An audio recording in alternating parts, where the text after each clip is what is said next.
வாழ்க்கைனா சில அடிகள் விழதான் செய்யும் அப்படிங்கிற மாதிரி தான் இன்னைக்கு பல பேரோட வாழ்க்கை போராட்டத்திலேயே ஓடுது.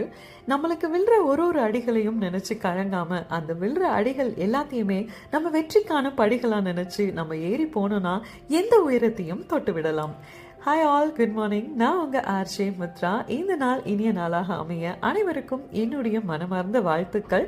வீக்கெண்ட் சொல்லவே வேணாம், கடகடன் வேலையை முடிச்சுட்டு கொஞ்சம் ரெஸ்ட் எடுக்கலான்னு பார்த்தா டாடா இன்னைக்கு வந்து லஞ்ச் வேணாம், எனக்கு வந்து ஒரு ஸ்வீட் மட்டும் செஞ்சு கொடுங்க அப்படின்னு சொல்லிட்டாங்க. ஏன்னா இன்னைக்கு அவங்க ஆஃபீஸில் வந்து பாட் லஞ்ச் அப்படிங்கிறனால ஸோ டக்குன்னு நேரமாக எழுந்திரிச்சு அதெல்லாம் முடிச்சாச்சு. இன்னைக்கு இலா குட்டியோட லஞ்ச் பாக்ஸ்க்கு வந்து பீட்ரூட் ரைஸ் பிளான் பண்ணியிருந்தேன். ஸோ அவனுக்கும் காய் வந்துருச்சு. ஸோ இன்னைக்கு ஸ்நாக்ஸ் பாக்ஸில் டாடாக்கு செஞ்சு கொடுத்த ரவா லட்டில் 2, அதுக்கப்புறம் அவனுக்கு பிடிச்ச jackfruit, muffin cake and cookie, rice and பனானாவோட பேக் பண்ணிட்டேன். குட்டிக்கும் கொடுத்தேன், சாப்பிட ஆரம்பிச்சிட்டான். ஸோ உங்க ரெசிபி உங்க டே எப்படி போச்சுன்னு சொல்லுங்க. மறக்காம நம்ம சேனலை லைக் அண்ட் சப்ஸ்கிரைப் பண்ணுங்க. Good vibes only.